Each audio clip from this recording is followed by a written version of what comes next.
여러분 안녕하세요. 얼굴을 이렇게 공개하는 거는 처음이어가지고 너무 어색한데요. 제가 지난 두 개의 영상에서 새벽 6시부터 일어나서 열심히 사는 모습들을 보여드렸잖아요. 제가 공황장애 환자이고 중증도 우울증과 성인 ADHD를 가지고 있다라고 말씀을 드렸는데요. 제가 그럼에도 불구하고 그렇게 열심히 살게 된 이유, 그리고 제 치료에 효과적이었다고 생각하게 된 이유들, 그것들이 왜 효과적인지, 어떻게 시작을 해야 하는지 조금 설명을 드리려고 이렇게 카메라 앞에 앉았어요. 그런 설명들이 부족하다 보니까 뭔가 그런 모습들이 되게 와닿지 않으실 수 있을 것 같더라고요. 첫 번째는 규칙적인 수면 습관을 가지는 겁니다. 제가 지난 영상에서 새벽 6시부터 일어나서 생활하는 모습을 보여드렸잖아요. 매번 그렇게 새벽 6시에 일어나는 건 아니에요. 피곤하다 싶을 땐 30분 정도를 더 잘 때도 있습니다. 다만 그렇게 하기 위해서 저는 매일 밤 10시에 자요. 여러분들이 이걸 꼭 아셔야 돼요. 제가 잠을 줄이면서 그렇게 아침 일찍 일어나는 게 아니라는 점을 꼭 아셔야 합니다. 저는 그 아침에 일어나서 생활하는 게 저에게 잘 맞기 때문에 대신에 그걸 위해서 밤 늦게까지 뭐 SNS 콘텐츠를 소비를 한다던가 넷플릭스를 본다던가 하는 그런 즐거움을 포기를 했어요. 그렇게 했을 때 저는 심신이 훨씬 안정되는 것을 느꼈고 제 불안도가 낮아지는 것을 느꼈습니다. 그렇다고 해서 모든 분들이 밤 10시에 자고 새벽 6시에 일어나야 하냐? 그건 절대 아니에요. 제가 드리고 싶은 말씀은 자신에게 맞는 수면 패턴을 만들어야 한다는 겁니다. 자신이 맞는 시간대에 자고 자신이 맞는 시간대에 일어나고 대신 이때는 정해진 시간대에 규칙적인 수면 패턴을 만드실 것을 추천드립니다. 다만 제가 해봤을 때 경험상 조금 일찍 자고 조금 일찍 일어나는 게 훨씬 효과적이었습니다. 두 번째로 말씀드리고 싶은 부분은 나만의 루틴 만들기인데요. 아침 루틴이든 밤 루틴이든 상관없습니다. 내가 밤에 더 생산적인 사람이라면 밤 루틴을 만드시면 돼요. 저 같은 경우에는 아침에 더 생산적인 사람이어서 아침 루틴을 만들었는데요. 그게 바로 명상, 스케줄 정리, 아침 일기 쓰기였습니다. 일단 명상 얘기를 조금 해볼게요. 명상 같은 경우에는 공황장애를 가지신 분들 혹은 우울증을 가지신 분들이 불안도를 낮추고 조금 더 마음의 활력을 찾는데 굉장히 효과적인 방법인데요. 다만 처음 하셨을 때에는 집중하기가 굉장히 힘들고 나의 트라우마틱한 기억들이 불쑥불쑥 나타날 수 있어요. 올라올 수 있어요. 그래서 그러면서 여러 감상들이 올라와서 굉장히 힘드실 수 있거든요. 그럴 때 추천드리는 방법이 바로 108배입니다. 종교적인 것과 아무 상관없고요. 저도 무교이고요. 그냥 명상의 움직임 버전이라고 생각을 하시면 될 것 같아요. 108배는 몸을 움직이는 거기 때문에 몸을 움직이면서 잡생각을 떨치면서 명상의 효과까지 가져올 수 있거든요. 일단 나는 앉아서 명상을 하고 싶다. 근데 초보자이다 하시는 분들은 그 명상 앱 중에 캄이라는 앱이 있어요. 유료 앱이긴 한데 그 앱을 활용해 보시거나 무료로 하고 싶으시면 유튜브에 요즘에 명상 가이드 영상들 많거든요. 그것들을 활용해 보시는 걸 추천드리고요. 108배를 시도해 보고 싶은 분들은 108배 참회문이라고 유튜브에 검색하시면 나올 거예요. 근데 영상의 길이가 뭐 17분부터 20분, 30분까지 다양할 텐데 초보자분일수록 긴 영상을 선택하시면 됩니다. 그게 이제 그만큼 저를 천천히 한다는 뜻이거든요. 다만 내가 운동을 열심히 해서 운동 실력이 있어서 나는 할 수 있을 것 같다 싶은 분들은 처음부터 좀 빠른 걸 선택하셔도 되고요. 다만 꼭 처음 108배를 시작하시기 전에 108배 하는 방법을 유튜브에 검색을 하셔서 하는 방법을 정확하게 숙지를 하신 뒤에 시작하실 것을 추천드릴게요. 왜냐하면 잘못하면 무릎 진짜 다 나갈 수 있거든요. 할 때 코어에 힘을 꽉 주고 올바른 방법으로 하는 게 중요하기 때문에 꼭 108배는 사전에 방법을 숙지를 하시고 해보실 것을 추천드리고요. 스케줄 정리 같은 경우에는 뭔가 하루 일과를 제가 소화를 하다가 갑자기 불안이 올라오고 또 마음이 너무 힘들 때가 있잖아요. 그럴 때 아, 내가 다음에 해야 할 일은 뭐지? 난 이걸 해야 되지. 라고 생각을 하면서 그 불안이라는 감정에 매몰되지 않고 내가 지금 당장 현재 해야 할 일에 집중하기 위해서 스케줄 정리를 하기 시작했는데요.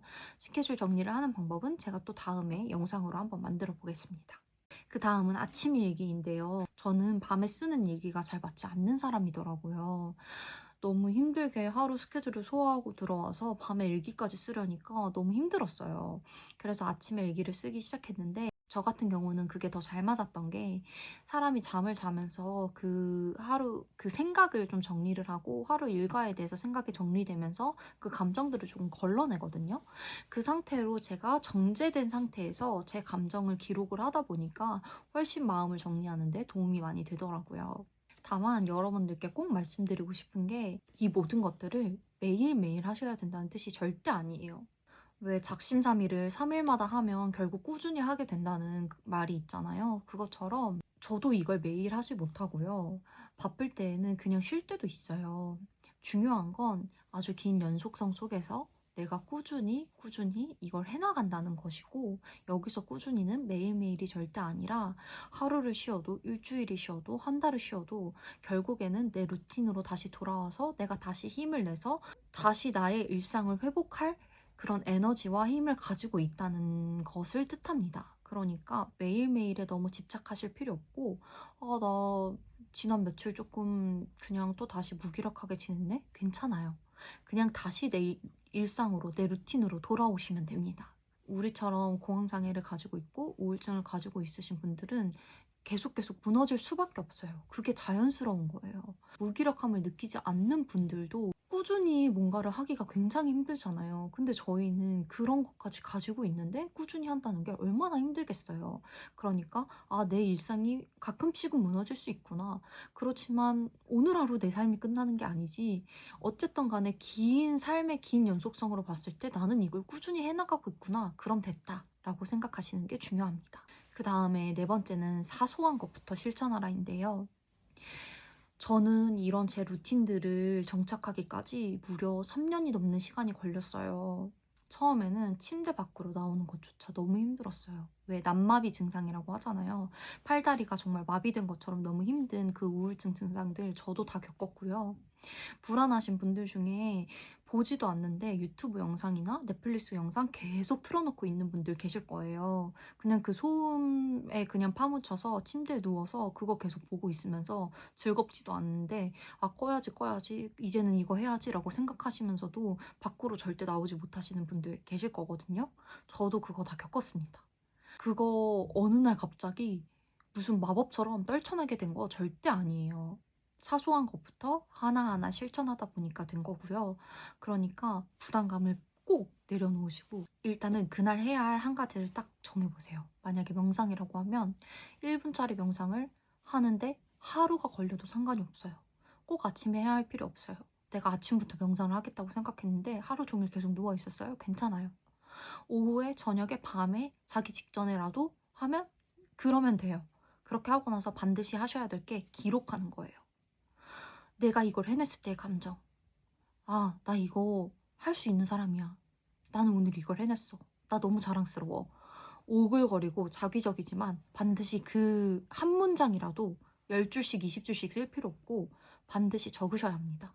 왜냐하면 그렇게 기록을 했을 때 성취감이라는 감정을 오래 붙잡고 있을 수 있어요. 그 감정이 오래 지속돼야, 그 감정이 쌓이고 쌓여야 더욱더 많은 거를 할 수 있는 힘을 얻게 됩니다. 그러니까 반드시 사소한 것부터 시작하시고 꼭 그걸 해냈을 때의 감정을 기록하세요. 그 다음으로 마지막은 균형 잡힌 휴식인데요. 제가 이걸 쓰면서도 참 양심에 찔렸어요. 지난 영상에서 보셔서 아실 테지만 저도 균형 잡힌 휴식 못하거든요. 저도 아직까지도 과잉 행동을 하고 있고 정말 쉴 새 없이 움직이고 있습니다. 하지만 억지로라도 쉬려고 노력해요. 친구들이랑 약속이라도 잡고 어떻게 해서든지 휴식을 취하려고 하는데 그렇게 하는 이유는 사람은 언젠가 누구나 방전되기 마련이에요. 꼭 번아웃이 올 수밖에 없고 슈퍼맨이란 없습니다. 그건 영화 속에나 있는 거고요. 물론 저도 아무것도 안 하고 그냥 쉬려고 하다 보면 내가 또 다시 한심한 사람이 되는 건 아닐까?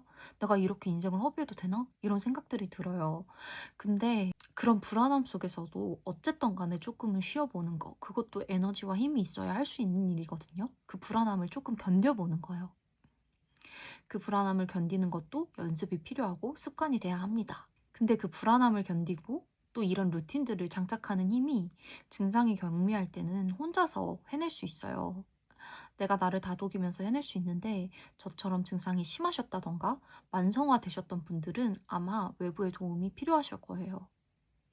물론 혼자서 해낼 수 없다고 말씀드리는 건 아니에요.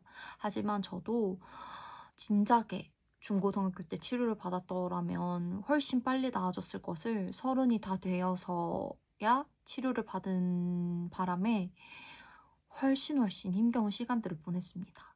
저희 감기 걸리면 감기약 먹잖아요. 매일 비타민제 챙겨 드시고 영양제 드시잖아요.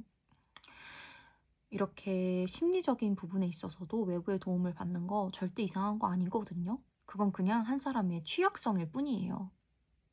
어떤 사람은 조금 예민하고, 어떤 사람은 화를 잘 내고, 어떤 사람은 굉장히 시니컬하고, 어떤 사람은 굉장히 논리적이고, 그냥 특성 중 하나일 뿐이거든요. 내가 취약한 특성. 그거를 이상하게 여기면서 치료를 받아야 되는데도 치료를 받지 않는 게 나를 더욱더 망치는 지름길입니다. 그러니까 결코 이상하게 생각하지 마시고 심리 상담이 됐든 약물 치료가 됐든 꼭 필요한 치료를 받으시면서 그 치료를 받아야지 힘을 기를 수 있고 그 힘을 길러서 내 습관들을 바꿔나갈 수 있습니다. 그렇게 됐을 때 삶이 훨씬 더 안정되는 경험을 하실 수 있을 거예요. 제가 하고 싶은 얘기들을 대략적으로 오늘 해봤는데요. 앞으로도 제 일상 속에 여러 가지 정보들을 녹여서 전달 드리도록 할게요. 그래서 문득문득 행복하시고 대부분의 시간이 평안하시기를, 그렇게 저와 함께 평온한 일상을 지내시기를 바라겠습니다. 네, 그럼 다음 영상에서 뵐게요.